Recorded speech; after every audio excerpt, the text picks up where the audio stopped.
Okay, that's us ready to go. Leave no trace, not a thing left behind. Only memories. Oh no, wait, we'll take those with us actually. Take them with us, eh? There's the map. Right, You know, some charts and nav. And we're going that way. it's a bit chillier today. Yeah, it is a bit chillier. Yeah. Okay. It's a bit windier, breezier. Alright, let's go. 5 minutes in and our path is blocked by seals all up here. So I think we'll have to go back up that way and around. Don't want to disturb them. Okay though. Don't know if you see them there, but they're keeping an eye on us. There's so many seals all along this stretch. So we're staying as far away from them as possible. Look at that one right in front of us staring. Did you hear that one? Pretty sure I heard some of these last night over near where we were camping. Anyway. They're all busy protecting their babies. Yeah, they're protecting their babies. So we're going to get out of here. Storm is doubly tied up because she is freaking out like I haven't seen her freak out since, well, a long time, when she first saw deer, I think. So she's not like that with deer anymore, but anyway. There's one right in front of us. There's a baby I just noticed right down there by that rock. So we better get going. Hiking through all the ferns and stuff, trying to avoid the seals. And now we're going to be walking next to this guy and hoping there's no rocks falling. But yeah, but I put on Storm's regular lightweight lead along with the one that's tied around my waist just to make sure. Last thing I want to have happen is something to break. Oh, look, there's a young one right there. It's not moving now that I turn the camera towards it. Oh, there we go. It's like lifting a bit of seaweed, like it's trying to hide underneath it. But there was a big mama over there that sort of came up the hill to keep an eye on us because there was a cub quite close to us. Look at that, it's trying to hide itself. Maybe. Or it's just playing. Anyway, lots of seals and rocks to go. It's going to take all our focus, I think.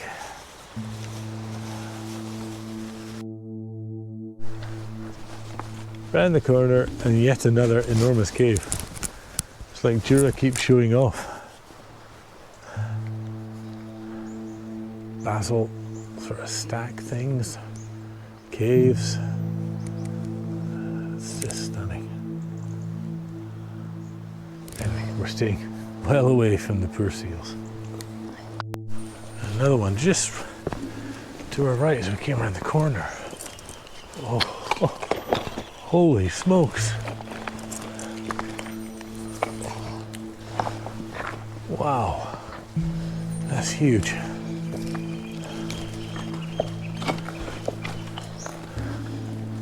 Jeez Louise, I bet it's full of birds, bats and rats.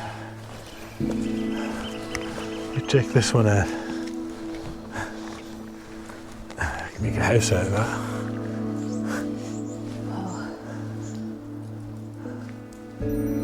Caves are enormous. Anyway, let's go check out that one over there.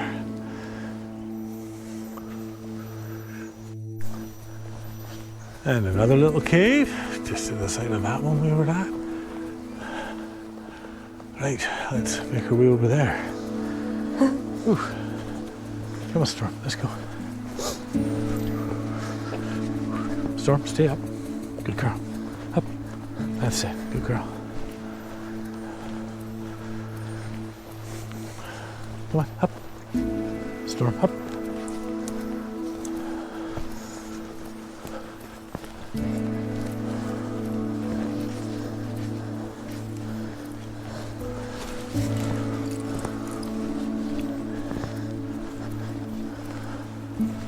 Come on, Storm.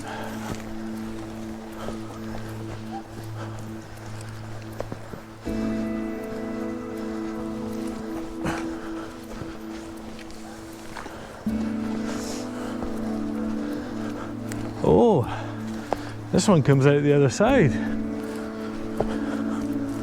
Look at that. That's enormous. It would make sense that this was the cave with 2 doors, but we're miles away on the map from where it's said. Look at that.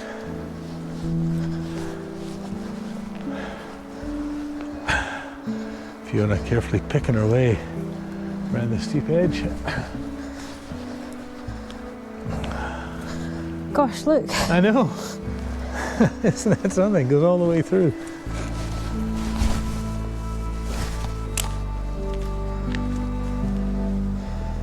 Look up. Wow. Just stunning. Well, let's crack on. And there's the other entrance. There's the 2 of us were saying last night the number of photos we're going to end up with. I suspect there's another cave up and over behind that. This is just absolutely stunning scenery with these massive basalt columns. If you're a hobby geologist or a real one, what a place to come. I don't remember anything other than snippets from on-grid geography, but this place is just fabulous. Right, let's keep going. Just over from the last cave. Fiona thinks we might have an arch here.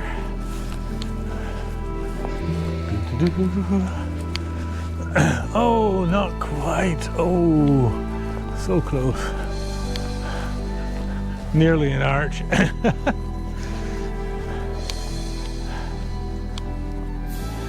This place is just unbelievable. It's like we're just saying it's like a giant playground. A giant's playground.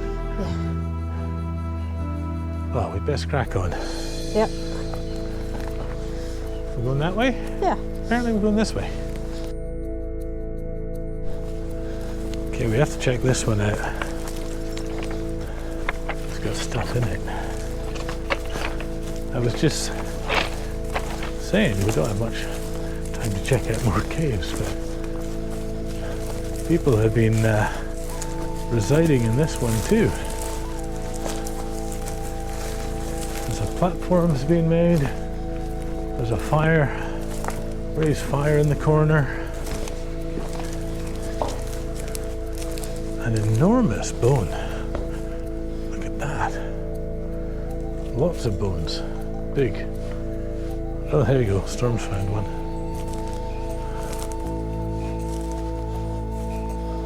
This is quite something. Come on, Storm. This way. Nobody's taking your bone. So that looks like it was a fire up here. Maybe this was a fire. An old platform. A wheel. Looks like a wagon wheel or something. And I think there's bats up there. Some flotsam and jetsam.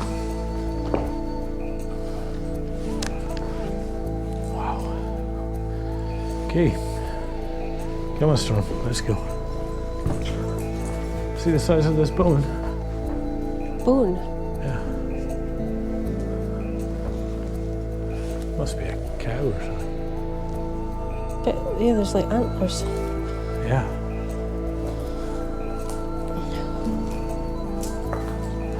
Anyway, we're going to finish checking this out and see if we can get around the next dike. It's looking a bit hairy, I have to be honest. Yeah.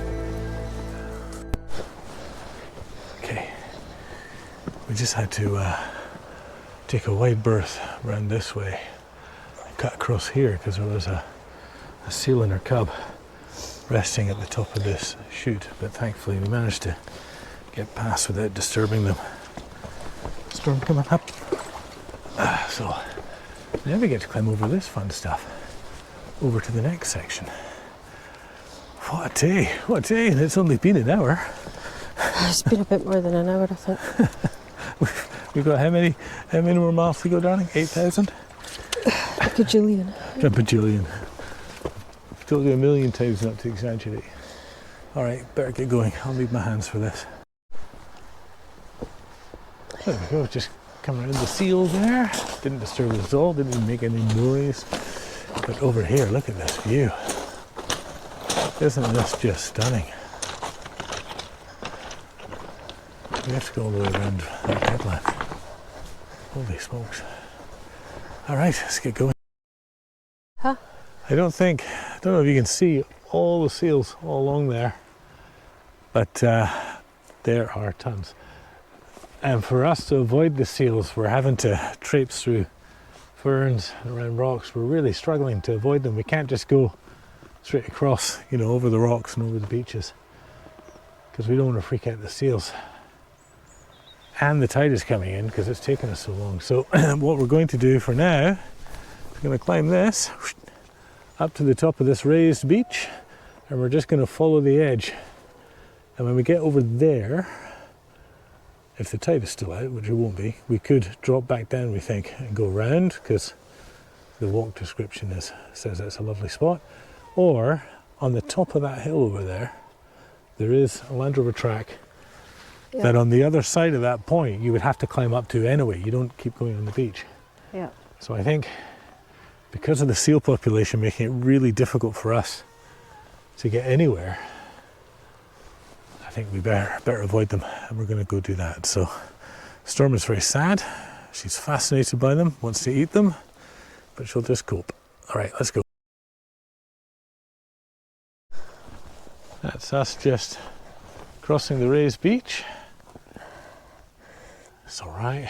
I think I'd rather be down on the beach, but needs must. But we're just coming to this. There we go, back down onto the beach there. We could go back down onto the beach there and round the head, but again, I see tons of seals there, and the tide is definitely coming in. So, where's it we're going, darling, from here? Sort of roughly up towards that peak, but just going to veer around the side of it. Right, so we're going to veer around up to that guy, and then to the right of that is a track that we can join. It takes us back down to the beach on the other side of the point. So, let's get going.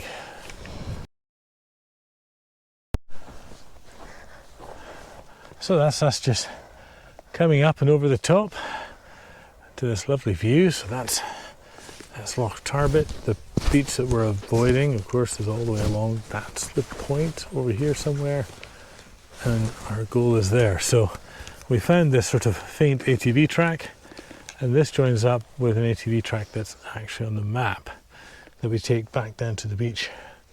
So best get going. It's just lovely though, isn't it? That's the last view of Isla we'll have. See where the lighthouse is, that's Isla.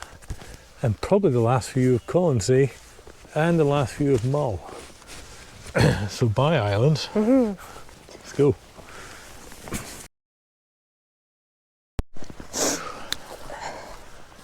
Okay, so the walk that we're following is in, what's the name of the book? It's One of the ones with the brown covers. Isle of Jura and Colonsay, I think. Yeah, Isle of Jura and Colonsay walks. But anyway, on there's quite a walk, but they do this section the other way around, and we've been not following it, sort of following it, making our own way. But if you are doing that walk, you come over from the lodge at Glenabatrick, that's it, if you can. And then down here is where you go down to the beach, and then you go around the headland that we've skipped out because of the seals and the tide. So for us, we just keep going, of course. If you're doing that walk and you're skipping that headland because of the seals and the tide, you keep going up here on an ATV track, which is quite obvious. So we're going to keep going to Glenabatrick, and then something to eat, I think, before we try to get down to the main road later on this afternoon. Don't know if we have time, but we're going to try to see if we can get to Craighouse this evening. We'll see. Stay tuned.